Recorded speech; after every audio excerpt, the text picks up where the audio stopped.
Know what it means. Blah, blah, blah, blah, blah. Don't know what it means. Yeah,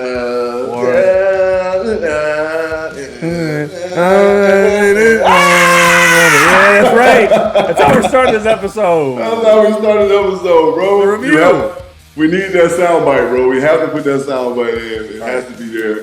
You know what I'm saying? Just fucking baby girl just smacking those things and yelling. That's how we feel. It's week 14 in these streets in the NFL. This is the JB and Benny Review. We are back. Back. Like we left something. You know what I'm saying? Sorry, I forgot something, and I'm back to get it. So look, man, there's a lot going on. Benny, how you doing? First of all, my brother from another mother. You know what I'm saying? In this bitch, Benefit Rhinesmith III, Esquire at law, doctor, all that. You know what I'm saying? He is he's also an electrician and a plumber. All right? Goddamn right. I'm in the union, bitch. That's right. He's also a shade tree mechanic, a winker. You know what I mean? You know, country folks know what that means. So yeah, my guy Benefit Rhinesmith, how you doing, man? What's going on in the beautiful city of Los Angeles? Tell you what, man, speaking of Nirvana, it's certainly feeling like the Pacific Northwest because it's been dumping out in here, this bitch. It's been fucking raining cats and mules out here. That's pretty awesome, man. But you know what? You know, I like it, man, because I like the month of September. I'm already losing my goddamn mind. I'm loving the month of December because to me this is the collect your acorns for winter season. You know what I'm talking about? Like we still got the action. We're still pumping the reviewers with the good content. But this is the time of year when you can really reflect and say, okay, we are really truly on the brink of a new decade, and it's a beautiful thing. And just kind of, take an assessment of where you're at in life and where you're trying to go. So that's why it feels good. You know what I'm saying? Okay. Yep. And it is episode 140. There's a lot to talk about. Real quick, first and foremost, follow us at JB and Benny Blue, JBandBennyBlueReview.com for all past episodes. /merch, get your merch, all that fun stuff. We're on all streaming platforms. You can hit us up on the Savage hotline as well, which is 818-850-2804. Also, quick update for the fine reviewers there in the For the People NFL.com Fantasy League. Quick update of the standings. Our guy Mike Lonsky mashing everybody out at a strong 12-1, followed by Go Loco, Tone Loco at 10-3. Suggs to be you, again, great name at 9-4. The Bad Outfits 8-5. God's Plan 8-5. Kneeling with Cap 7-6. Yeti on a Buffalo 6-7. Dre Love 909 5-8-0. Oh, look who it is, right in the middle. It's the Savage Duo at 5-8.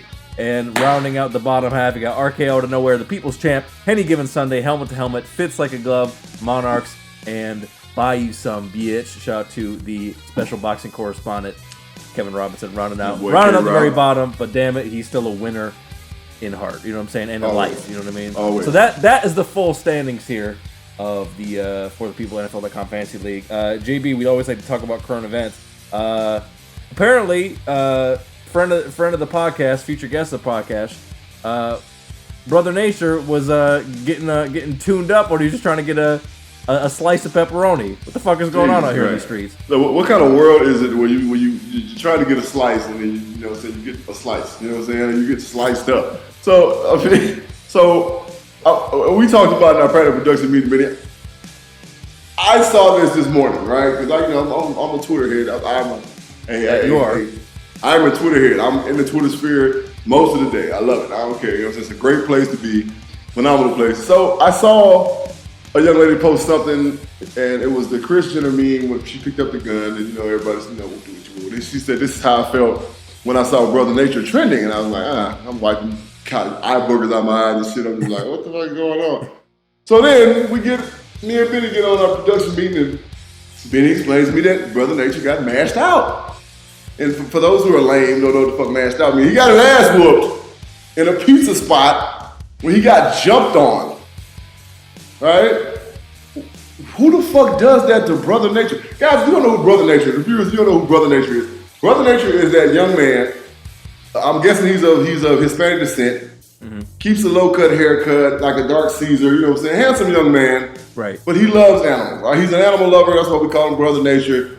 he's the one that came on the scene with Canella, you know what I'm saying, and feeding the deer, and he named her Canella. She has kids, you know what I'm saying. She has a couple baby daddies or whatever, from what we understand. And, you know, Canella and Canella's a blood, right? So Canella's a blood. She's sued to the blood gang all day. You know what I'm saying? So Brother Nature is always around doing something with animals. He loves animals. Benny, this personality, this guy, this dude, who the fuck would do that to that young man? And me and you were trying to think about, like, what's the scenario? You know what I'm saying? I said in a Predator production meeting, I think he's a handsome young man. So I think that somebody's girl, one of the guys, you know, one of the assaulteurs, girls was jocking him. And he, you know what I'm saying, he might have got a little fly at the lip, you know, because he's a man just like anybody else. He ain't trying to get checked. So, and then they check him, you know what I'm saying? So, right. You know, Benny, what is your theory? What do you think happened to our guy, Brother Nature? I think that's a reasonable theory because you know, look, the man's in the damn pizzeria. Reviewers, if you haven't seen it, it's like, you know, it's one of those shaky ass 20-second iPhone videos and shit. By the way, speaking of Twitter, hey Twitter, how about you do a better job of putting up the actual content that we want to see? I don't want to see, because here's what happens, and you know this because you have a PhD degree in fucking in the tweetosphere. You know what I'm saying? I do. It's so annoying when something major happens or something that you care about, and then you have to go to the trending and go through everybody's fucking memes and GIFs before you actually get to what you're trying to see, why this motherfucker is trending. I had to do that for like 5 minutes. I'm like, why is it? It's like, did he put out another funny video? Cool, I want to see it. I don't want to see your reaction, Susan and fucking Scranton. I want to see what happened with the shit. So then when I finally found it, I'm like, oh, this dude's literally getting a low top white on white Air Force One imprint on his face, and I'm like, God damn, son, what the fuck? So to go back to your question, yes, I believe that, you know, look, Brother Nature clearly, you know what I'm saying? He's got some of that sauce cologne in his cabinet, you know what I mean? And you know, handsome man. I'm listen. You know, I don't know if I gotta pause this, but I'm worried about the man's teeth. All right, he's got distinct. He's got a very distinct grill. Right. You know, he got a nice smile. Kid's got a nice smile. There's no pause on that, man. You know, so we're comfortable with our sexuality here. Right. He's a good looking kid, man. Yeah, man. Let's be real. He's a good looking kid. He's very clean at all times. Yeah. Right. Yeah. You know what I'm saying? So it's like, oh, what the fuck happened to this kid? Look, we need to get to the bottom of this. Reviewers, if you know anything more about the situation, hit us up on what's the hotline number, man. Somebody call us and tell us what's going on. Yeah, that's actually that we may actually have to start doing it. We're basically at this point with this motherfucking hotline, reviewers. We're like your dear old mother. Call your dear old mother. You know what I'm saying? Give us a call. Just call your mother. Let us know what's going on in these streets, man. Somebody got some information on Brother Nature. Give us a call. Give them the number, Benny. They give us a call and let us know. 818-850-2804. Call us. Let us know if you know what happened to Brother Nature. And more importantly, JB, let us know. Give us the plug to connect with this cat. I'm not going through a manager or a publicist. We're not doing that shit. You know what time it is. We need to get directly to the source because we want to get this dude on here to speak. Not only speak about that, but just how he came to be. I'm always impressed by how fresh he can look when he's out there on like a dusty ass trail with like lions and shit. Yeah, He's still got the fucking oil. Lace, and I'm like, you fresh from the barbershop in the safari. Right, he got the Steve Harvey lining going on, you know what I'm saying? Like all clean teeth is all pearly white, you know what I'm saying? The kid do his thing, man. Yeah. The kid does shot his to thing. him. You know, shot to him. I'll tell him like Rico told Ace in Painful. You know what, B? You just need to you just need to rest. Get you a thermometer, some soup, some tea. You know what I'm saying? Hey yo, niggas get their ass whipped every day, Pete. You know what I'm saying? Brother Nate, you alright, bro. You know what I'm saying? You alright. You a tough kid. You tough, right? Are you tough, right? Shout out to Cameron, man. Future guest and friend of the podcast. Killer Cam, you know what I'm saying? One of our favorite rappers. Yep. Yes, indeed. Shout to Max Bigavelli. He was Cam was on the project. Max B's got a new project. I need Max B home. Max B. I'm tired of this bullshit. Damn. Free the fucking wave. Right, come on, man. Damn, like, you know. Let the wave out. Enough. He didn't shoot anybody.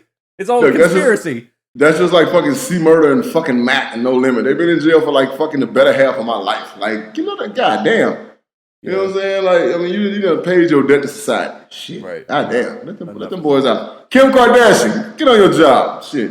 Right. Oh yeah. Good catch on that one, because Lord knows she's helping folks get out of jail and shit. Right. I already know Kanye fucks with Max B. They've done records together, so it's like come on, man, stop bullshit. Get the man out. Get the man out of jail. Goddamn. You know what I'm saying? Yeah. Speaking of JB. Speaking of doing your time. Oh my God. Oh, we got to talk about it, because this may end up being the most difficult edition of the entire season. Now look, shout out to our guy Sean McConnell. He is very under the weather. He does not even have a voice, so his weekend is shot. He always joins us. You can catch him on the Neutral Zone, KSRNArizona.com. That's casualsports.com. He normally joins us here as a special Birdgang correspondent, but JB, he is here with us in spirit because he gave us a few line items to talk about in this edition of Third Quarter State of the Birdgang. Cue the music. Baga! Oh my goodness. All right, first and foremost, let's go over a few basic facts. We're not going to go too deep in the stats in this one. First and foremost, it's rough because a couple of these losses have been close. The Birdgang have dropped 5 in a row. That's pretty brutal for any team. I don't care how you slice it. Right now, they're at the bottom of the division, 3-8-1.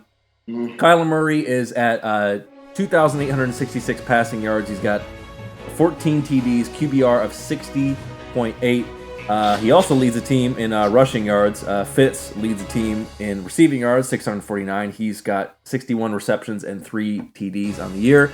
On the defense, Jordan Hicks leads the team in tackles with 115. Your man, Chandler Jones, leads the team in sacks with 13. He's got 35 tackles. And then Jordan Hicks leads the team with picks with 3. So, Sean was kind enough for, speaking of having a thermometer and soup, probably has a warm blanket around him as he has his computer right on his lap. That's right. He shared a couple things that he would have talked about had he been on with us, but he's again here with us in spirit.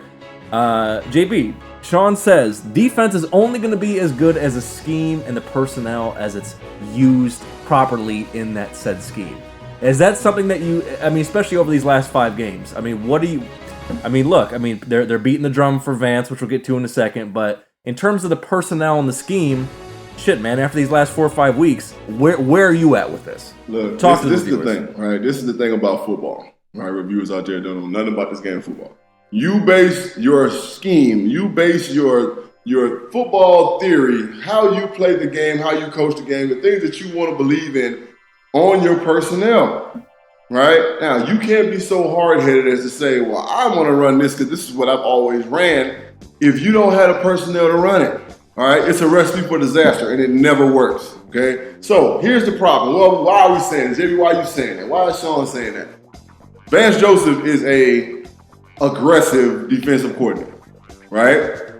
He likes to play 0. He likes to play 1. All right? He barely plays 2. Right. 3 mixed in. And you're talking about coverages right now, reviewers. Defensive coverage. Well, what happens is that we have 1 Pro Bowl cornerback on our roster right now. All right, his name is Patrick Peterson. He's not having a very good year. Came back off a 6-game suspension. He's having a down year. And I've said it, he's been put in really bad positions. Now, every time somebody gets beat, it's not that one person's fault, especially in the defensive backfield, because it's usually somebody who didn't do something correct. Vance Joseph is constantly putting Reddick in situations where he has to cover. Now, Reddick is one of our linebackers, plays outside linebacker, but he's a tweener. Right. You don't really know what fucking position this kid plays. And I wish him the best in finding out where he does play, because it's hard to do as an NFL football player, as any kind of sport. You don't know your position or your role, you can't play 100%.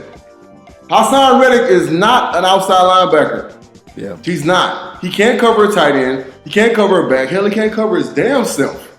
All right? He fucks up, and when he fucks up, touchdowns happen. Buda Baker is an aggressive football player. I like him. He's a Honey Badger-esque type safety who can play near the line of scrimmage, who can do some things. But see, the thing is, he can't cover a 6'6" tight end because he's 5'2". Right? So, and then we have Byron Murphy, my little nephew, who's just getting in the game trying to figure this shit out, who's been forced to play cornerback because Brock was hurt. Alton, I think his name is Alton. The kid we got from the Falcons, who's been hurt all year. That would be great if we had him complimenting Patrick Peterson. That would be awesome. But we don't. So Vance Joseph, as a compensation for the lack of personnel, you have to play 2. You have to play 4. You have to play all these coverages that are zone-based so that we can slow up receivers, we can slow up passing, we can slow up rhythm, and let Chandler Jones get to the quarterback. T. Sizzle, I love you. And if you listen to this podcast, you know I love you. Retire. All right? Retire. You're not who you are. You're not Sizzle anymore. You're Simmer. All right? Those days are over. And it's no big deal. You've done it. You've done it at a high level. Fucking retire because you're hurting our defense, because we're not getting any pressure, and you usually play to a quarterback's right hand and they're just rolling right because, you know, say you're just getting hemmed up by whoever and whatever on any given day. We have to. Vance Joseph has to start catering to the guys he has on that football. Or change the personnel. We have 2 linebackers that can play besides Hassan Reddick. Our defensive backfield, they're young. We have a rookie safety starting. Like, they're young. They have to be able to be in simple coverages. All of these hybrid, super sophisticated coverages, they're not going to get it because we're blowing coverages, we're blowing jobs, blowing assignments. When that happens, touchdowns happen. Hard to come from. So Vance Joseph, we talked about it. We're going to talk about it. I don't think Vance Joseph's the man for the job. That's just me. We're going to talk about that next. Here we go. And you bring up the next point that Sean wanted to make. He says Vance needs to go, but he says the Birdgang will give him another year. Do you think that's going to happen? Mm-mm. I think he's out after this year.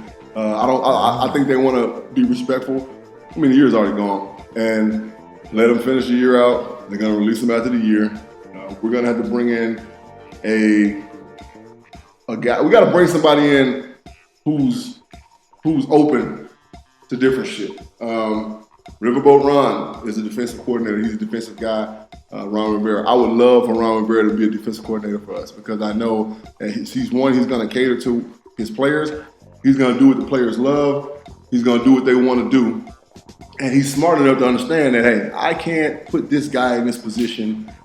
He'll get fucked up. He played the ball. He played the game for a long time in the NFL and college, so on and so forth. So he understands, has a deeper understanding of defenses and coverage and so on and so forth.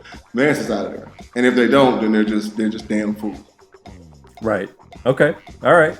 Now you mentioned DBs, and Sean says Pat P is playing like he wants Vance to get fired or get himself traded. What do you think about that? I don't think Pat's happy with the defense he's running. I've never in my life got the feeling that Pat didn't want to be here. I think he really likes where he's at. I think Pat is a family guy. You know what I'm saying? That's one thing people don't know. Pat's my little brother. I know this kid personally. Pat is a family guy. He has a little girl who he adores, of course, as a father. He has a wife who's special. She's a doctor herself.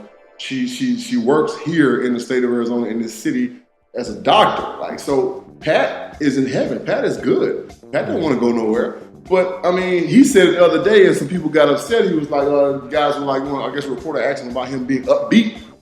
I ain't really got shit to be happy about.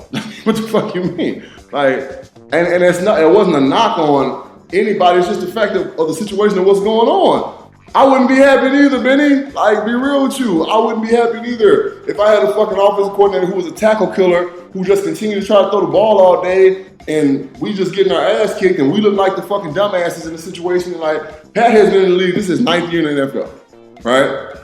He's been in the league long enough to know he's been around enough great defensive minds. Todd Bowles been one of them. I know he misses Todd. That understand how to put his guys in position to win. As a coach, you put players in position to be successful. That's what you're supposed to do. And when you don't do that, ain't no player when they're right fucking mind gonna be happy. And if you are, then you just fucking collecting a check at this point. You know what I'm saying? Right. Yeah, no, I think Pat is good where he's at. I do think Pat won't Vance to get fired. And I don't think Pat is doing this shit on purpose. Pat is getting put in bad positions. He's been made to chase players all over the fucking field. Hell, Gilmore is the #1 fucking cornerback in the nation. Or the league, I'm sorry. Mm-hmm. For the Patriots, right? His last name Gilmore? Mm-hmm. Yep. Yeah. So this motherfucker, when he was chasing the last game, he looked like he didn't fucking know how to play football. But when you have guys chasing, it's easy because all you gotta do is run crossing routes and picks and so on and so forth. And you're gonna be 2 steps behind. Guys gonna catch balls. You're gonna be like, what the fuck was Pat P doing? Well, Right. Sometimes you gotta look at the man with the fucking headset on and ask him what the fuck is he doing. Right, exactly. And then finally, Dr. Bridges, Sean says the Cardinals need to win 3 of the last 4 to really quell a lot of doubt for next season. And real quick, let's pull up the remaining games. Tomorrow they got the Steelers at home, the Browns at home, at the Squawks, and at the Rams. How do you feel about the remaining 4? Do you think they can split? I think 2 out of 4 is realistic. 3 out of 4 would be phenomenal, and 4 out of 4 would be unreal. Right. Outstanding. So with the Steelers, I think that if we can maintain possession of the football, we'll be fine. They got Duck Dodgers, whatever the fuck his name is, starting. You know what I'm saying? Good for him. You know what I'm saying? But the Steelers have been overkicking their coverage. And shout out to Mike Tomlin because he's got them boys playing phenomenal football with all the circumstances that have gone on in this season for them thus far. Shout out to him. Okay, so kudos, hats off to him. If they don't win another fucking game this year, he's done his job as a coach. So we talk about coach, putting players in position, him and his staff, putting their players in position to be successful. Great job, Tomlin. As far as us, yeah, I don't know what the fuck happened last week. I was confused as hell myself. You know what I'm saying? We get the Rams like, what the fuck are we doing? We just, made them look like they're fucking all-stars, got them back on, quote-unquote, back on track. And, it was embarrassing. It was at home. It was embarrassing. Cliff Kingsbury, one thing I like about Cliff Kingsbury, Benny, is he admitted, he said, this is my first year coaching in the NFL. I don't know everything. I'm learning. Just like some of the guys that are with me are learning. And some of the guys that are playing for me are learning. We don't have a lot of veteran leadership, right? We don't have a shitload of veterans on our football team. It's a very young football team with a very young coach who's new to the team. They're trying to learn this scheme, trying to learn this program and all this other shit and learn the culture. There's not a solidified culture for the Cardinals just yet. They're growing one. They're building one. And I think Cliff's a winner. I've known Cliff since we were in the Senior Bowl. He's always been a competitor, you know what I'm saying, so on and so forth. I think Cliff's a winner. I don't think he wants to be in this league and just to be in this league collecting a check, you know what I'm saying, looking cute on the sideline with fucking Euro pants on, you know what I'm saying, and shit like, Ryan Gosling lookalike, right? So he wants to win. He wants to be successful in this league, and I think he very well could be if he just continues to do what he do. Kyler Murray has been a very, very, very beautiful strong point in our season. Good job, Kime and the crew, because he was a good pick in the first round. I mean, the kid's he's gonna be great. And we're going to talk about this kid for a long time in the NFL. If he can stay healthy, he's going to do great things. We just have to get our offensive line together, okay? And we're going to continue to struggle during the year. That's got to be a vision point when it comes to drafting this year. We have to get, again, a defensive coordinator to come in. We have to get his philosophy, and he has to get his guys that he needs to make his defense run smoothly. And we're going to be okay. I see good things coming for us in the next 2 or 3 years. I mean, the NFC West, the Wild Wild West is the best division in football, you know what I'm saying? And it's going to continue to be the best division in football in years to come, but we're going to start competing in the Wild Wild West. So, again, we're trending up. Even with all the bullshit that's going on, I feel like we're still trending up as far as the head coach and the good things the offense is doing.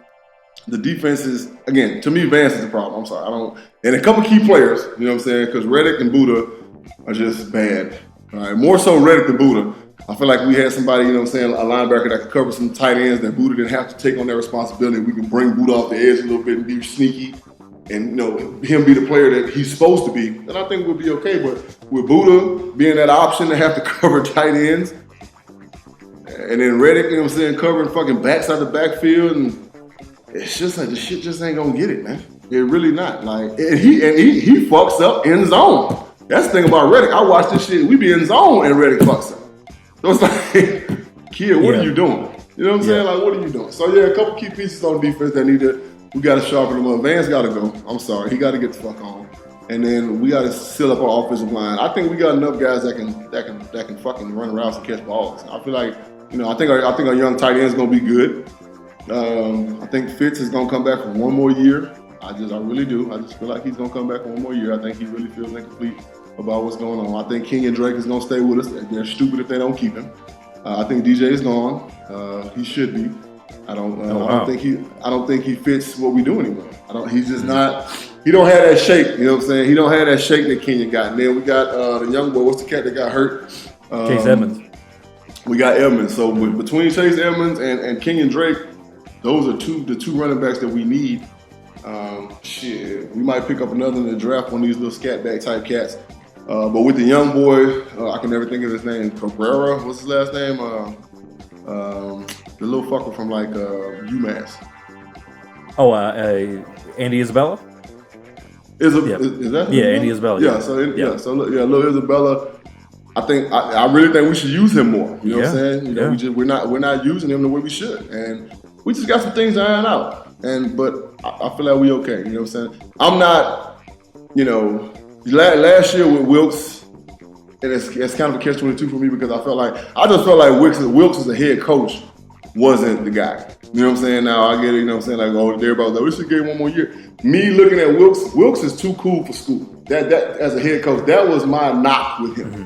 He just wasn't. He was very Jason Garrett with his approach for coaching. Wasn't a whole lot of excitement. He wasn't very into it. Now the players loved him now, but as a coach, as a head coach, you got to pull some coattails. You know what I'm saying? You got to get into faces. You got to get. You have to get the best out of your coaches and your players, right? And Wilkes just wasn't that guy. Now, as defensive coordinator in Cleveland, he's kicking ass to me. You know what I'm saying? They love him over there, but that's what he's supposed to be. So I think that the guys respond, you know what I'm saying, to Cliff. I really do. I think they love him. I think they respond to him. We just got to iron out some real small things, and I feel like we'll be a very competitive team next year. Yeah, I agree. I think that assessment is right on. I feel like the offense has an identity, but that identity is growing. They do have the right quarterback. I do, now thinking about it more, I do think DJ will be gone. I could see DJ ending up on the Texans, to be quite honest with you. Yeah. Because I know they're going to try to get Melvin Gordon, but I ultimately don't think that's going to happen.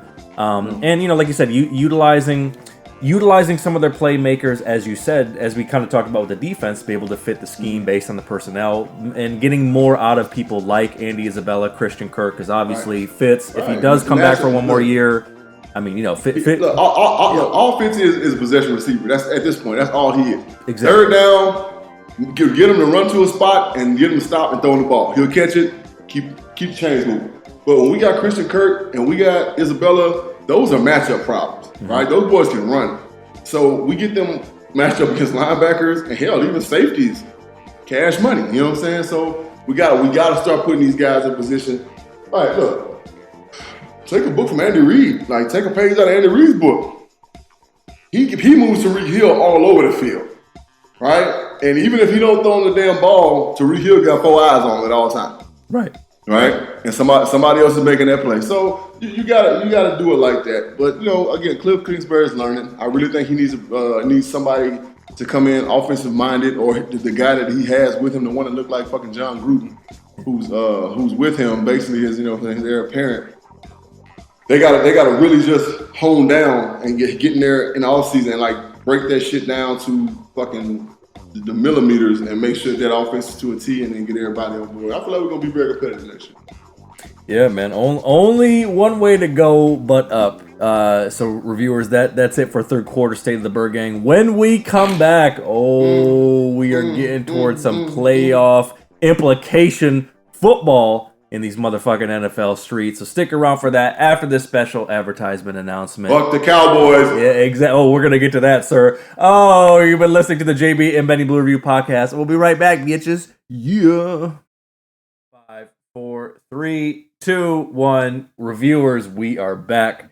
Appreciate you listening to us. As always, episode 140 of the JB and Benny Blue Review. So much motherfucking football. Oh my God. Football. JB, even though our beloved squad's seasons are pretty much over, we're just seeing what we got at this point. There's still a lot of good football to be had, and we're gonna get into it right now and covering a couple key things with some coaches. One that's been let go, that's near and dear to JB's heart, and one that maybe needs to get a little talking to. You know, somebody needs their 5 minutes, if you know what we're talking about, reviewers. Right. But we'll get to that here in a moment. Let's find out where we stand after Week 13 has completed with Savage Picks, and with a drum roll, please. JB's at 90, 81-1. Oh, but the great Blue Didi has added a couple more wins to the belt at 95, 76-1. Remember, we had the split week because of the long Thanksgiving weekend with the games. Let's get to the other matches here. Oh, the Bungles got it done against the BUMS Bums. Oops, I mean the Jets. Titans are starting to play some good balanced football. They're getting it done against the Colts. Oh, the Eagles, who are still trying to trip and fall and win the NFC East over the ooh-wee Cowboys, got mashed out in the fucking Bermuda Triangle against the Finns. Packers got it done in snowy, you know what I'm saying, East Rutherford. Steelers, I picked correctly. They got it done in the rematch. Mike Tomlin, quite possibly coach of the year. Oh, my dumbass bet the house on Bizzleman's former employer, the Black Cats, and they dropped 1 to the Skins, which we'll talk about here in a moment. Bucks got it done here against the Jags. Ravens in a hell of a game got it done with the field goal with Justin Tucker against the Niners. JB, of course, bet the house on his Cards, who ended up getting mashed the fuck out by the Rams, unfortunately. Broncos got it done in Mile High. Chiefs ran it up on the Raiders. Texans played some good, smart ball against the Pats, dude. We both got that one wrong. And then the Squawks got it done, as we predicted, on Monday Night Football. JB, let's go back here to the Deadskins beating the Panthers, and they let your man, Riverboat Ron, go. It was interesting. If they're gonna let him go, it's interesting timing. Number one, and just in general, how do you? Where are your feelings towards him getting fired and why he got fired? Yeah, I told you know what I'm saying, wifey, that you know what I'm saying, it was gonna happen, but I thought it was gonna happen at the end of the season, right? But it happened before. Now I can respect the owner, right? Because the owner came out, and it wasn't no ugly. It's a new owner that didn't hire him. Yeah. Right. Yeah. So but that's why I try to explain to a lot of people about guys. Like, this is my guy. That's my guy. He's not my guy. So the owner came out and said something that was very respectful. I got the utmost respect for this man. He was like, we were going to get rid of Ron at the end of the year anyway. So I'm not a fake person to the point where I'm going to be smiling in your face knowing that I'm going to stab you in your back, basically. You know what I'm saying? And it's not really stabbing in the back. It's just business. But I'm not going to act like this is not going to happen, and then at the end of the season, be like, deuces. No, we're going to do it now. It was a time to do it. You know what I'm saying? Like, you know, we're not going to make the playoffs. You know what I'm saying? That's pretty much a wrap. So now, like we spoke about our squads, it's time to see what we got. And we couldn't see what we had with Ron still being here because we need to get rid of his regime and see what's going to happen with this person. You know what I'm saying? This guy who I think is qualified for the job, the interim guy, who was on Ron's staff, who was a guy, again, who was a guy to the owner. So, you know, Ron left very respectful, you know, because he's to be respected. One of the great, I've said it at least 3 times on Twitter. He's one of the greatest men I know. Like, you talking about respectful. As a coach, he demands the best out of you, but he respects you as a player. He holds you accountable, and in every turn, he's going to show you how to love your wife properly and how to be a great parent. That's Ron Rivera in a nutshell. One of the best men I know. He's going to get hired, no problem. And he's not going to get hired if he's a kiss ass. He's going to get hired because he's to be respected and he's good at his job. The winningest coach in Panthers history, surpassing Coach Fox. 2 guys I respect dearly. And shout out to Ron Rivera, man. And hopefully he can become our fucking defensive coordinator if he don't get snatched up for another head coaching job. We love to have y'all here, Ron, with the Birdgang as a defensive coordinator. So that's my plug for the Cardinals right there. Right. Well, yeah, I mean, listen, he's going to certainly be a hot commodity for a few teams, but maybe not a team that we picked here for our Thursday Night Football Savage Picks. Make sure to follow us at JB and Benny Blue on Instagram to get those every Thursday. Please do. The Bears got it done against the Cowboys, who are really just trying to fuck off the division, even though it's literally like the Eagles don't want it and they don't want it. And the drum has been beating louder probably than ever for Jason Garrett to be up out of here. And as history goes, JB, as you well know, when the Cowboys were winning, it's when they didn't have a coach that was a kiss ass. You talk about you had fucking Jimmy Johnson, you had Barry Switzer, 2 guys that came straight from college, didn't have pro coaching experience, head coaching experience at least. Right. And they got it done, and then Jerry, because his ego couldn't take it, let him go, And then now, he's got the dude for 10 years who, as you said, JB, fucking one playoff appearance every 10-year average, and that's so lame. Word to the GOAT, Jay-Z. By the way, happy belated birthday, happy 50th, baby. 5-0. We love you. And many more, baby. You know what I'm saying? Do your thing, baby. Exactly. And, look, there's been rumors that the G-Men are going to try to get at Riverboat Ron. But, bro, the Cowboys, where are you at with all this shit? With their dumbasses. Ooh-wee. Look, man. As I tweet something, you know what I'm saying? I see, you know what I'm saying, our guy, Brother Nature, you know what I'm saying, with that boy Slater, you know what I'm saying? We gonna ride. I'm down to ride. You know what I'm saying? I'm down to ride on whoever did this to Brother Nature. I'm down to ride. Mm-hmm. So the Cowboys, man.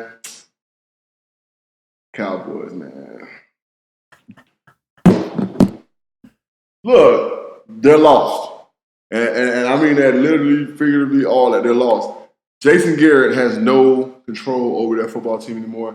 He has no respect from the players. None of that. They see the writing on the wall that the fact that the reason why he's still there is because he's Jerry's boy. All right? He's Jerry's boy because he's not their fucking coach. Nobody likes him. No, nobody's fucking with him. It's over. And no matter how, but I think we spoke about this last time Sean was on. As a coach, as a head coach, you are the man, right? So even as grown-ass men in the NFL who have families and houses and everything, who are men, they still look to their head coach as the leader, right?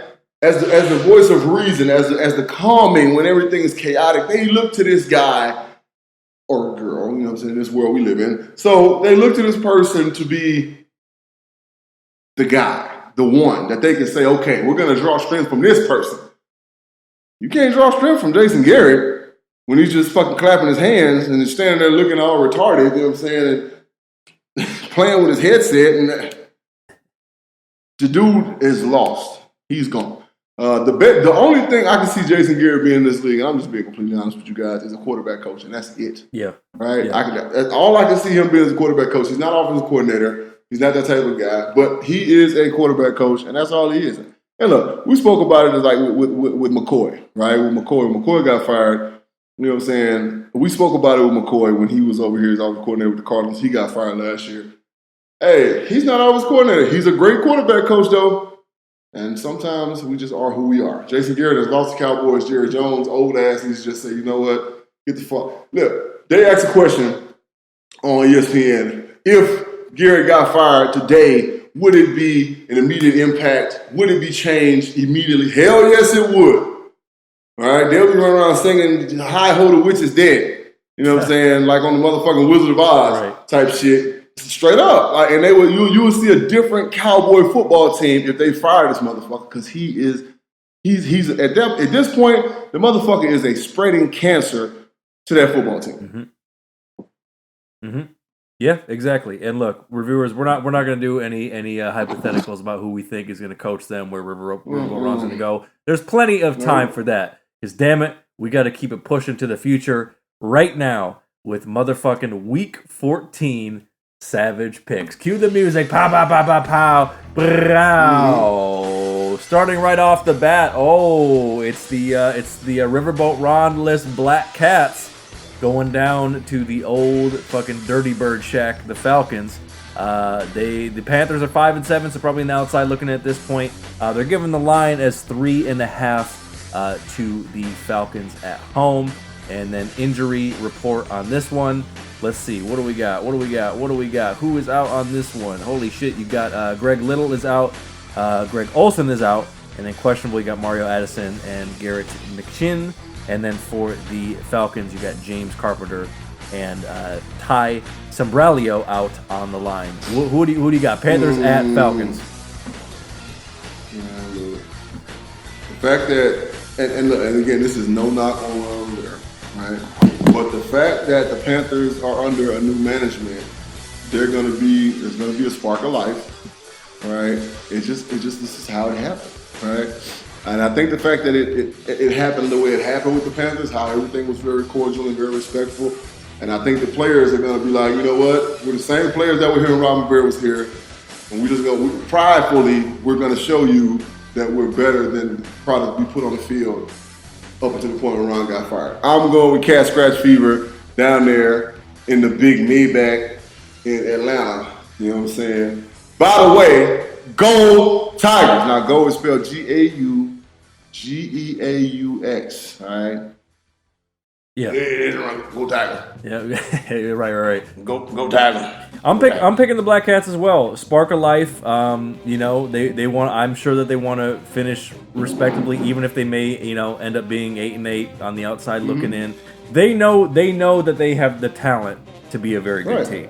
But you know, it's just kind of one of those things. So, sometimes like a friendship, like a marriage, sometimes shit just kind of wears out his welcome, and you gotta go separate ways. Sometimes it comes back around, but hey, man, sometimes it's a reason or a season. You never really know.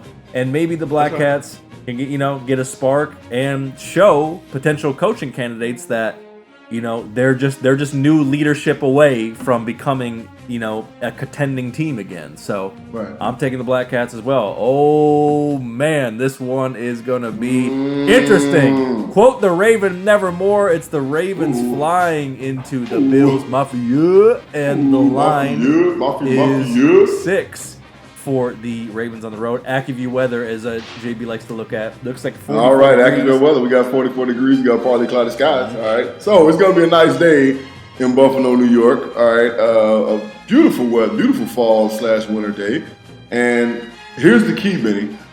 It's not gonna be raining. It's not gonna be snowing. It's gonna be a crisp, cool day. It's Lamar Jackson played in Louisville, so he's played in cold weather his whole life. And he's not going to be missing those throws that he was missing last game, because he admitted, he was like, yo, the weather was fuck. It was killing me. It was fucking me up. That's one thing I love about that kid. He is honest as shit. Takes responsibility, takes accountability when he fucks up. But he always makes it up for his guys. Big trust. Whoop, whoop. Yeah. Quote the Raven nevermore. They get it done in a tight one versus the Bills. And the Bills ain't nobody punk now. But I just think that, I feel like in his mind, he's like, fuck that shit. I didn't play well last week, so I gotta put it on my shoulders to be better. And here's what big trust means, all right? Because I had to Google this, because I want to know what the fuck big trust means. It's basically just a saying that means I got your back. So the word trust, mind you, Lamar Jackson from Florida, from Broward County, Florida. Okay, they don't finish anything that they say. Okay, right. So he's saying big trust. There's a T at the end of it, but of course in the South we fuck shit up. So it's big trust. You know what I'm saying? So what he's telling his guys when he says big trust is, I got big trust in you. All right, that means that I'm with you. All right, I believe in you, and I believe that you're gonna do exactly what you're supposed to do. I got big trust in you now. Mark Ingram just took it and just made it. You know what I'm saying? Buck wild. You know what I'm saying? With the whoop whoop, and I'm about that. Come see me. So hey, I'm rolling with big trust, and here it is. Yeah, exactly. For the reviewers who don't know, that's the if you're not loose with the lingo, you can say things like big facts, like it's true, it's big facts. Right. You know what I mean? That's what it is. But shout out to Mark Ingram. We had to have that audio lace our last episode, because that shit was hilarious. You know what I'm saying? Come see me. I'm about that. Yeah. I love it. He had that twinkle in his eye. It was great. I'm taking the Ravens as well. I think the Bills will kind of bring it down to earth, but I do think they can get exposed on the big play, and I think this is a game where this just has that. I think this is the stretch where Lamar is gonna prove that I'm the MVP. I'm gonna put this shit in the bag, because listen, this isn't gonna be an every year thing in terms of his capability to do this. But if there's one year that he can do it, this is going to be the year where he's literally going to say, no, I'm going to make those big 20-yard runs, risk getting fucking, catching a couple in the ribs as they're bringing me down. But this is the game that he can do it to really separate himself from the pack and secure the 1 seed for the from the Pats, dude. You know what I'm saying? And real quick, Benny, to this punk motherfucker in San Francisco who said what he said about Lamar, right? About his dark skin, how's the ball will. The commentator dude. Yeah, right. Okay. Yeah. Certain fucking things you shouldn't say. I don't give a fuck if you believe it or not. So to me, honestly, to me, I think that it was salty. It was salt. You know what I'm saying? It was a whole lot of salt in there because they got their ass whooped. If they'd have won, he would have never said that shit. So he can say what the fuck he want to say. He was trying to be a fucking smart ass when he said it. Right. Fuck you, Richard Sherman, all right, for saying, oh, he has a valid point. Fuck you, punk. You know what I'm saying? Fuck you. You supposed to be this woke dude from Compton and all this other shit. You shouldn't even want to hear nobody say no shit like that about your fucking fellow black African-American man. You should be like, you know what? That ain't got shit to do with football. Fuck that. You know what I'm saying? We should find the ball. It's our fucking job to find the ball. I don't give a fuck who doing it. So you mean to tell you motherfuckers ain't wore black sleeves before? Yeah, thank you. Right, like, you know playing teams in high school that ran the veer, they all wore black sleeves. No matter what you look at, they wore black sleeves to hide the ball. So what are you talking about? So yeah, kiss my ass, punk. You know what I'm saying? Right. And I'm about that. Come see me. Right. Pussy. Right. Yeah. So we're both taking the Ravens, and yeah, fuck the bullshit when it comes to stuff like that. Certainly. Word. All right. It's the Bungles. The Bungles who got a W. Oh, they're on the board, son. The Bungles got a W. They're going against the Browns, who are trying to stay alive somehow. Apparently, is a touchdown for the Browns. Apparently, Odell Beckham Jr. wants to be there. Apparently so. For now. Out for the Bungles. Still AJ Green. Still Sam Hubbard. Still Drew Sample. Still Brandon Wilson. For the Browns, of course, Myles Garrett.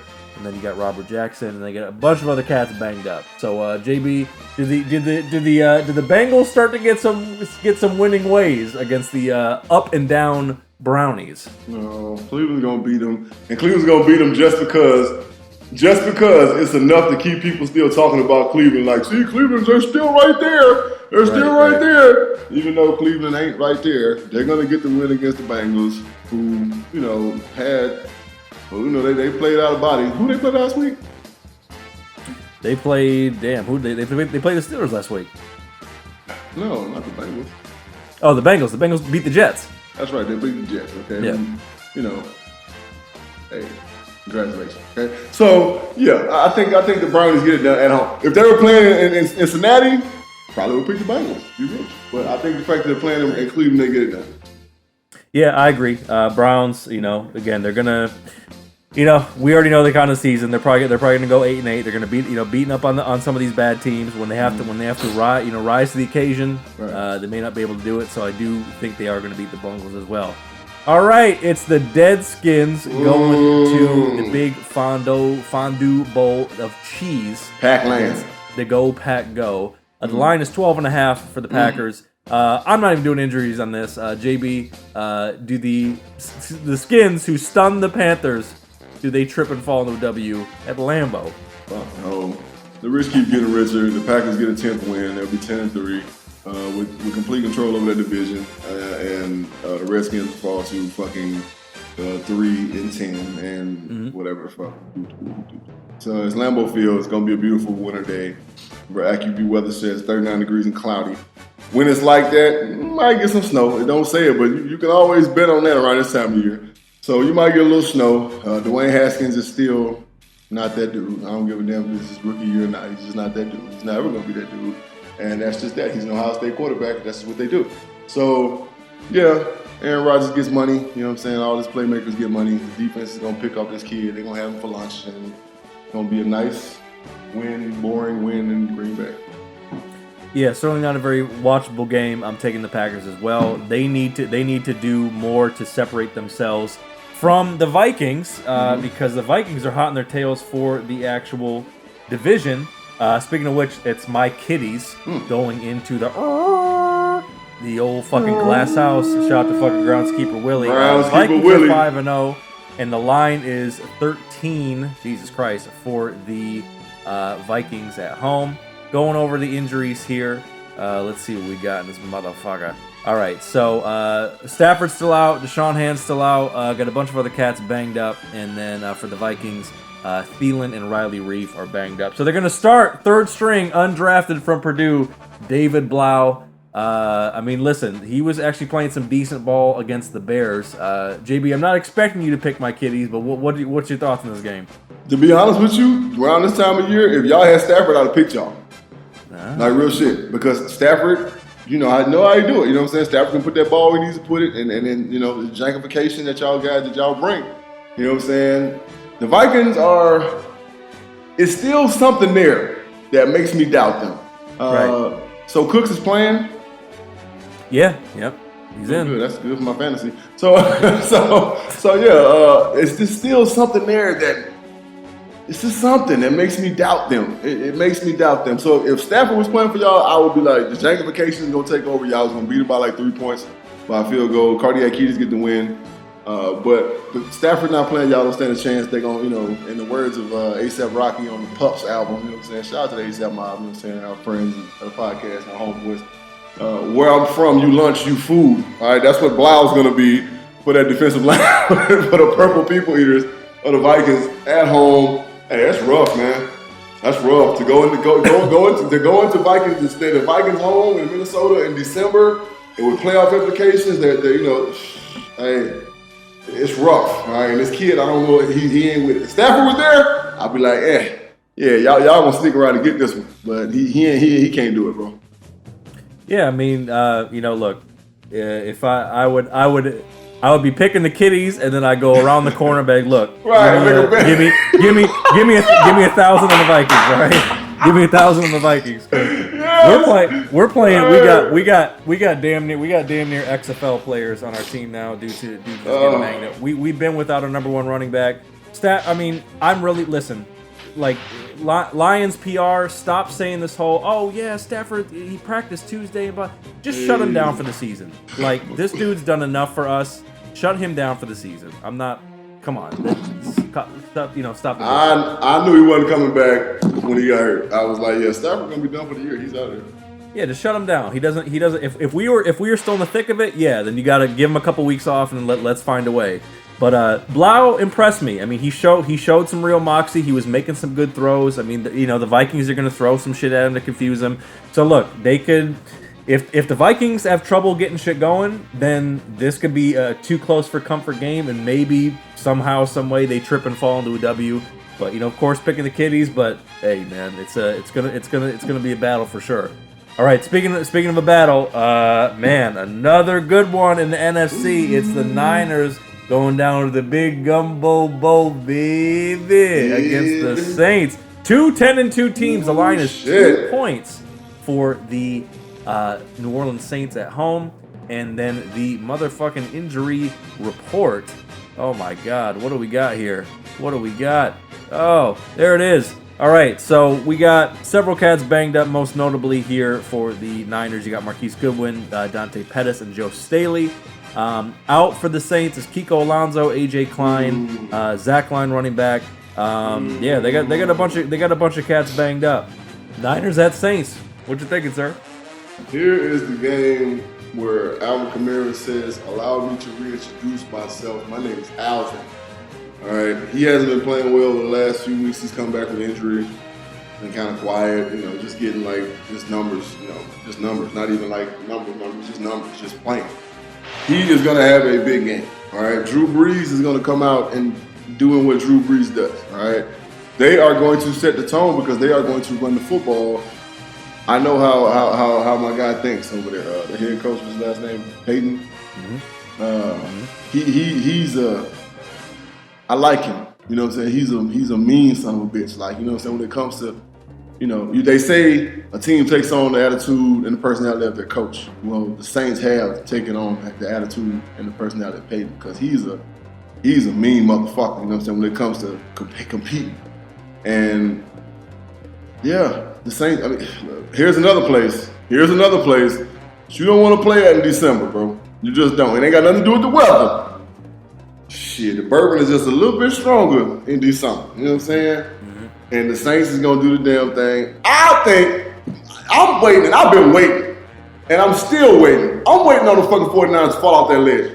I'm waiting. Because I see little glimmers and little spots where people can expose them. They just don't. Now, the 49ers are a very opportunistic team. And they take advantage of every opportunity they do. I'm just waiting on them to fall off that fucking shelf. I'm waiting. Because I see it. And people don't understand what I say. Oh, like 49ers. Okay. But I see something that people don't see. I'm waiting on them to fall off that fucking shelf. And when they fall, they're going to fall hard as a motherfucker. All right? Yeah. That's real. It's not going to be... So, Shanahan's not going to have a Sean McVay season. They're not going to the Super Bowl this year. It's not going to happen. They had a hell of a year. 10 wins, you can't beat it, shit. But they gonna fall off that fucking shelf, and they gonna fall hard as fuck. It's coming. Yeah, and I agree. I think that process starts now. To me, I think the Saints come into this viewing this as a must-win game. They're fighting. Yeah, they're fighting for the number 1 seed in the NFC.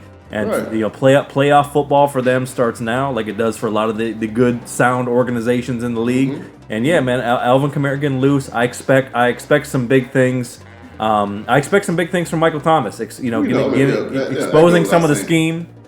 Taking the top off to get. Hey Sherman, guess who's gonna be in that ass like colon cancer tomorrow? Yeah, Mike T. Get him, Mike T. Yeah, Mike teasing the ball out, and man, I want to see some vintage Drew in this game. I want to see some lace in that motherfucker, vintage Drew Brees in this game. Yeah. So yeah, we're both taking the Saints. All right, it's do I really got to pick this game? It's the Finns who are. I'm excited to pick this game, Benny. Oh, all right. And against the Jets, and the fucking line is fucking 5 for the Jets at home, which I don't trust at all. Finns and Jets, who you got? Hey, and the word's Trick Dad, I got that because I'm betting with the Dolphins. Yeah, let's go, Finn! Because it's fuck the Jets, you know what I'm saying? Fuck them. You know what I'm saying? I don't like Sam Darnold. You know what I'm saying? I'm not a Le'Veon Bell fan. You know what I'm saying? I think he's a dickhead. You know what I'm saying? I think their coach is a coke addict. You know what I'm saying? Yeah. So, hey, fuck the Jets, man. You know what I'm saying? In the words of our brother, Kevin Robinson, fuck them, man. They goofies, man. Right. Fuck the Jets. Right. Yeah, I agree, man. I think the Finns. You talk about State of the Birdgang in our first segment. The Finns, even though they don't have the talent to back it up yet, they're finding an identity under their coach. And playing hard. And when everybody thought that they were easily going to be a tank for Tua, they weren't going to win any games. Well, now they got 3, and the Jets got 4, and the Jets are fucking hot and cold as shit. They have to take advantage of matchups, otherwise they don't have any shot. I feel like their coach has already lost their team. And I agree, the Finns go in there and steal one in East Rutherford. All right, it's Chad Carr's Colts. They're 6-6, going to the fucking pirate ship with your guy, Mr. I'll tow your ass, Mr. BA. You know what I'm saying? Colts at Bucks, and the line is 3 for the Bucks at home. What you thinking, sir? With the Bucks, man, they're at home. They found out who they are. I really think they have. I think they found out who they are, who they can be, what they can and can't do. I think that Ruiz has a firm grip around Jameis Winston's neck, like to the point where he's taking better care of the football. And in retrospect, that's kind of all they needed. You know what I'm saying? Was Jameis Winston to take better care of the fucking football, because he's been a turnover machine since he left fucking Tallahassee, Florida. So yeah, I'm gonna roll with the Bucks. You know what I'm saying? Honestly, if they were in Indiana, I'd probably pick the Colts. And T.Y. Hilton I'm telling you, this dude is a bitch, right? I'm starting to see it more and more, all right? I don't know what it is, but Benny, you know how I am, bro. And I'm starting feeling like this about people. Something gonna come out, and you're gonna be like, yo, JB said this dude was a bitch. And T.Y. Hilton, you pull your skirt down, be your slip showing, bro. You know what I'm saying? Yeah, right. Telling you. Right. Yeah, well, T.Y. Hilton is out, as well as Kenny Moore. Adam Vinatieri is out. Malik Hooker's banged up. But I'm not seeing anything about Marlon Mack. So, must-win game for the Colts. I think the Colts go down there and steal one in an ugly one. Just try to stay in contention against the Titans and the Texans for the division. So, I'm taking the Colts on the road. All right, moving on. It's the fucking Broncos coming down from Mile High, going down to the H-10, coming down. The fucking Texans. And the Texans got a big win last week. They're trying to seal up the division at home, and they have an 8.5-point advantage at home. Broncos at Texans, sir. What you thinking? Oh, man. In the words of Slim Thug, let me tell you one thing about the H. We live to never coexist with the fake. All right, you know what I'm saying? The Broncos coming down there, fake ass a $3 bill. You know what I'm saying? So yeah, it's on. You know what I'm saying? H-Town gets the win. I like the way that the Houston Texans defense is playing. Like, they're super aggressive. Shout out to Romeo Cornell. He got them boys playing lights out defense right now, and I don't think the Broncos can match it in no shape, form, or fashion. So H-Town gets the win. Yeah, I agree. I'm taking the Texans as well. I think they're just going to be able to expose a team that's just can't get up for big games, and they're trying to get in playoff mode as well. So I'm taking the Texans also. All right, it's the L.A., San Diego, San Antonio, Reedley, motherfucking Bakersfield, Barstow, Walla Walla, Washington Chargers taking on the Jags of Duval. And the line is 3.5 for the Chargers on the road. Chargers at Jags. What'd you think it, sir? 2 words, baby. Minshew mania. All right. I told y'all, and I keep telling y'all, and I try to tell y'all about Nicky Foles. Nick Foles is not a starting quarterback in the NFL. He's a backup, right? And so, I mean, shout out to him. He got the bag. Man, I'm talking about he got like 18,000 bags. But that's Gardner Minshew's team, and they respond to Gardner Minshew, and I feel like their defense is gonna come alive. I just feel like he sparks their team, and Chargers got some problems. I expect, and this is my bold prediction. Hold on, let me look at the rest of this shit. What's going on? I won't bet the house on the Cardinals. Okay, so look, I'm expecting Anthony Lynn to get fired after this game. Wow. I'm telling you it's gonna happen because they're gonna lose and he's gonna get fired. Wow. Okay, so you're taking the Jags. I am going to take the Jags as well, only because I do think that the Chargers will trick it off. I have a prediction that Phillip Rivers will get benched and Tyrod Taylor's going to be in there. It almost happened last game. You know what I'm saying? They said it before the game, and I was gonna call you to tell you. They said it before the game. Like it's been said. Shefty said it was like it's been said to keep an eye on. They said repeat performance of Phillip Rivers, from last game, and he's gonna get busy. Tyrod Taylor's gonna be there. I'm telling you, right? It's gonna happen. I called that too. I predicted that too. That's gonna happen. That shit's gonna happen. Right. Yeah. So I agree. I think the Jags are gonna get it done. There's gonna be some shakeups here with the Chargers. All right, it's the Tighten Up Titans going out to the Raiders. Oh, God, the Titans going to the Raiders. It's a 3.5-point advantage for the Titans on the road. And then for the injuries, Adam Humphries is out. Adoree Jackson is out. LaShawn Sims is out for the Titans. And then Trent Brown and Hunter Renfrow, who's a receiver who's become sneaky good for the Raiders, is out. And as well as Kyle Wilbur. Titans at the Raiders. What you think, sir? Yeah. Tighten up. You talking about a must win? The Titans got to win this game, all right? And the fact that you said Adoree Jackson is out just makes me feel a whole lot better about the situation. Adoree Jackson is a horrible cornerback. I'm sorry. He is trash. Like, I know no knock on the man personally. I'm talking about the man's football play. It's just been bad the whole time he's been in the NFL. And, I think the Titans are better off without him. And I think that the Titans get it done, man. Shout out to Ryan Tannehill, man, for reinventing your life, reinventing your football life, man. It's fun to watch him play. He's having a blast. That's just dope, man. It's cool. I love that. I've always liked Ryan Tannehill. Every when he came out of A&M, I've always liked that dude. So shout out to him, man. The Raiders fall off like a bad bag of that dope. I mean, this is just what's gonna happen. Mm-hmm.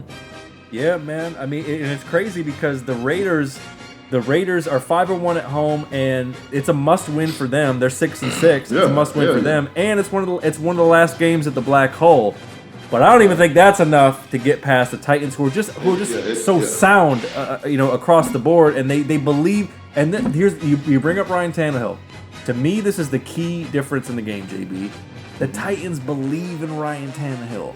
The Raiders don't know what they're going to get from Derek Carr on a week-to-week basis. They don't. So I think it's going to be a fun game. I think it's going to be a fun game to watch, but I think the Raiders trick it off late and the Titans get it done to start trying to get a hold of that AFC South division. All right, moving right along. Oh, this is going to be a fun one. It's the Chiefs against the Pats, dude. The line is 3 for the Pats at home. Injury report on this one. You got Morris Claiborne out, Rashad Fenton out, Damian Williams out, running back. Frank Clark banged up, Jordan Lucas banged up. And then for the Pats, you just got a bunch of cats banged up. Patrick Chung, Julian Edelman, Jason McCourty, Mohamed Sanu. They're banged up. They're having some trouble on offense. JB, do the Chiefs try and steal one to get back to the top of the AFC West? Tom Brady is not happy with his offense. Tom Brady has been yelling and screaming, bitching at his offense. He has a lot of young players on that offense. Tom Brady, I'm pretty sure, has been a fucking maniac at practice this week. Because he didn't throw the ball very well last week. Tom Brady is going to come out and be Tom Brady versus the Patriots, versus the Chiefs this week. The defense, who has been strong all year, is going to be the determining factor, and the special teams. The Patriots is just going to play a complete ball game to beat a Patrick Mahomes-led, highly, highly artillerated Chiefs team, whose defense to me is still suspect. All right, they can play as well as they want in one game. They're still suspect to me. All right, I've learned in my past not to bet against Tom Brady for no reason, and I'm not going to start doing that. Patriots get the win, even if they win by 1 point. I think they win this one. Well, I am going to bet against them. I'm taking the Chiefs in a fucking track meet. Too much offense for the defense. You're betting the house on that? And I am going to bet the house on it. That's right. That's why Pacific Home Buyers bet the house pick of the week. The Chiefs, the coaching matchup. Andy Reid against Bill Belichick. They're 5-1 on the road. Oh, it's going to be a chess match. The crab. Too much offense. It's going to be Mr. Krabs versus the Walrus.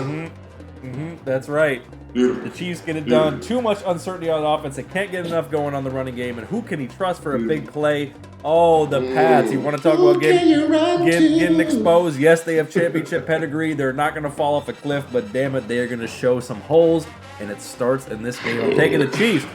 All right, now we get the Bizzleman's game. It's the Steelers going into the big toaster against the Birdgang. The line is 2 for the Steelers on the road. Injury report, you got James Conner and Juju Smith-Schuster out for the Steelers, and just a bunch of cats banged up here. You got Shipley, you got Jalen Thompson, Byron Murphy, Kevin Peterson, and Max Garcia all banged up for the Cardinals. JB, why do your Cardinals get it done against the Steelers? Because our defense plays well. I mean, all we got to shut down is Washington. That's the only person we got to shut down. That's it. That's the only person we have to stop is Washington. That's it. All right, the young kid, is he a rookie? I call him Baby Anquan Bowler. Yeah, I call him Baby Anquan Bowler because that's what he reminds me of. All we got to do is stop him, and we got to blitz Duck Dodgers up the middle, and we'll win. All right? Because I feel like the offense is going to come out, and they're going to come out swinging. All right? It's going to be a bunch of they're going to feature Kenyon Drake. They're going to give him the ball a million ways. My guy's back. What's the kid's name again? I never remember his name. 29.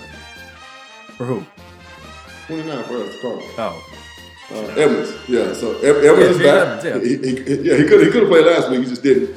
He's healthy. He'll be back this week. So with the 1-2 punch of Kenyon Drake and Edmonds, all right, I feel like we're going to get Isabella more involved in this in the game plan. It has to happen. All right. I just feel like we're going to come out. We're going to put a product out there that's going to get this game won.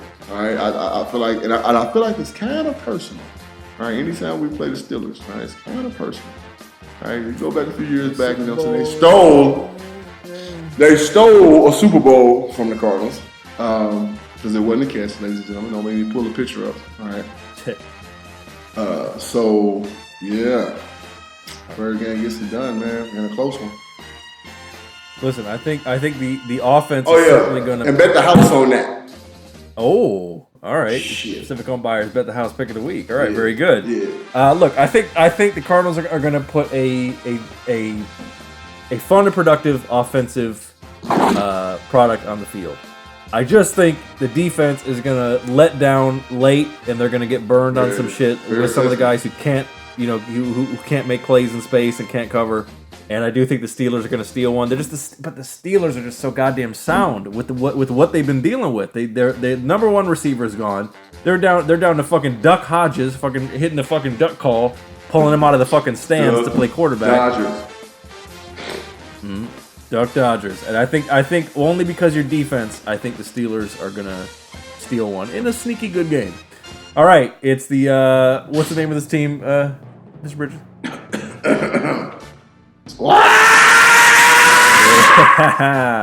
The Squawks coming here to the city of Dangels. That's the Devil and Angels. That's right. The Squawks at the Rams. The line. It's an even line at the Coliseum. Ooh, buddy. That means we got to go to the injury report. You know what I'm saying? Nico Thorpe out, and then doubtful. Nick Ballore, Michael Kendricks, Luke Wilson, Ziggy Ansah's banged up, Jadeveon Clowney's banged up, and then Gerald Everett and Rob Havenstein on the line are banged up for the Rams. Squawks at Rams. What you thinking? It's week 14. Everybody's banged up. All right. The Seahawks are going to run the football, and they're going to control the clock, right? The Rams' offense is still not that deal. Todd Gurley is still, I'm still believing. Excuse me. I still believe something's wrong with Todd Gurley, even though he's been running better. The Seahawks are going to shut down the run game, and in turn, which is going to completely fuck over the Rams. And the Seahawks defensive backfield is playing at a high level right now. All right, they really turned the corner. Especially, it's like night and day from the beginning of the year. They were a liability. At this point right now, they're one of the strong suits of their defense. They're playing extremely well. They got their swagger back. They are Legion of Boom-esque, all right? And I just think that the Seahawks are just playing too good of football right now for anybody to beat them, all right? I told you one time last week, I think I talked about it. They're playing football the way they played last time they won a Super Bowl. Boring, methodical, strong defense, run the ball down your throat. Russell Wilson run around, throw the ball 30 yards down the field, put some touchdown shit. Your man's, the young boy, little swole, what's his name? Metcalf. Mm-hmm. He's getting stronger as he goes. He's got to catch some balls that he's been dropping. That's rookie shit. But as he continues to roll, he's going to get better and better. Lockett didn't have a big game last week. Expect a couple big plays down the field to him. And the Rams secondary is sus, to say the least. So, yeah, I think the Seahawks get this one done. This even line shit, they'll probably end up winning by 7 points late, 7 to 10 points late.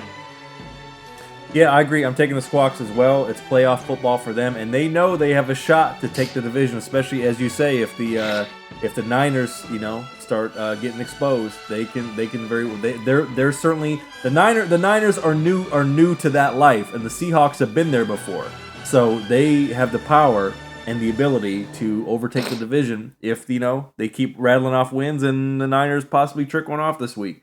So I'm taking the Squawks as well. And finally, it's the fucking G-Men against the EAGLES Eagles, and the line is 9.5 for the Eagles, who are still trying to trip and fall and figure out what the fuck they're doing to try to win the division in a division where nobody wants to win it. G-Men and Eagles, what you thinking, sir? Well, I mean, AccuView Weather says it's going to be raining in Philadelphia. It says it's always sunny in Philadelphia. That's a lie. Ha. It's going to be raining. It's going to be a nasty, funky-ass NFC East game. The Eagles have new life, right? They are feeling some type of way because the fucking Cowboys, who lead the division at 6-7, are blowing it like a fucking whore on Van Buren in Phoenix, all right? So, yeah, you got to live here to know what that means. So, the Eagles get this one done, and they tie the division with the Cowboys. I still don't believe in Carson Wentz, but, I mean, he'll play good enough to beat the Giants. Yep. Yeah, I agree. Eagles know they got to get it done. They'll get up for this game, and they'll, I guess, tie or take control, or both of them are going to be like the Spider-Man meme, pointing at each other, trying to figure out what the fuck they're trying to do. Because who's beat who in the division, like, right? Yeah, I don't know. Shit, I think the Eagles have they played each other? Yeah, and the Eagles won, right? Yeah. Yeah, so the Eagles they have the tiebreak. They have the outright, and they'll be the division leaders. Yep. So I'm taking the Eagles as well. And that's it for Week 14 Savage Picks. We'll see who's right, who's wrong, who's both right, who's both wrong. JB, before we go, quick prediction tonight. Joshua Ruiz 2 for all the straps in Saudi Arabia. What is your prediction, sir? When do they fight? What time do they fight? That's a good question. They may even be fucking fighting as we record. They're probably fight. Yeah, they're probably fighting right now. Shit, who the fuck knows? You know what? I think that, and I hate to say it, I think Joshua wakes up and he wins a fight. I think he keeps Ruiz at bay with his long arms, and he ends up winning the game by points. Ruiz wants to fight. He wants to get in there. He wants to scrap. And the mistake Joshua made last fight is that he tried to fight him. Well, you're not a fighter. You know what I'm saying? And we found out that your chin is soft as fucking baby shit, but you have arms that are longer than most people's legs. So how about you use that, put him at the tip of your jab, keep him at the tip of your jab, play for that hard right cross that you love to use, or that counter uppercut that you also use, and win the fight. Because I want to see you and Deontay Wilder fight. So yeah, get that win, get them belts back, and then come see the Bronze Bomber. The Bronze Bomber, I'm sorry. Yeah. Yeah, I would like Andy Ruiz to win. Special correspondent, the ultimate boxing correspondent, the ultimate savage, Kevin Robinson on Twitter picked Sixth Ruiz round by KO in the sixth round in 6. Mm-hmm. But I think Joshua wins by unanimous decision. It goes all 12. Definitely going to be some exciting moments, especially when they mix it up. Ruiz is sneaky fast. Although Ruiz is coming in this fight at 283, which I think is quite a bit heavier than he did on the last fight. So I hope he doesn't have a Buster Douglas moment where he's lean and mean for Tyson, and then he's kind of sloppy and for Holyfield. I mean, he was already stopped sloppy and in the first fight. Like, you know what I'm saying? So he's gonna get sloppy and more Right. I mean, but I say that because I wonder how it will affect his ability to throw punches and bunches. Right. But I do think it's gonna be exciting. I do want Ruiz to win. But I do think Joshua will win in 12. And hopefully they stop bullshitting for 2020, and then this motherfucker can come to America like Eddie Murphy in Arsenio Hall and get exposed by the Bronze Bomber and get fucking on that fucking glass chin of his. Yes, sir. So we'll see. And that's it, reviewers. We love you. JB@BennyBlueReview.com, at JB&BennyBlue for all your social media needs.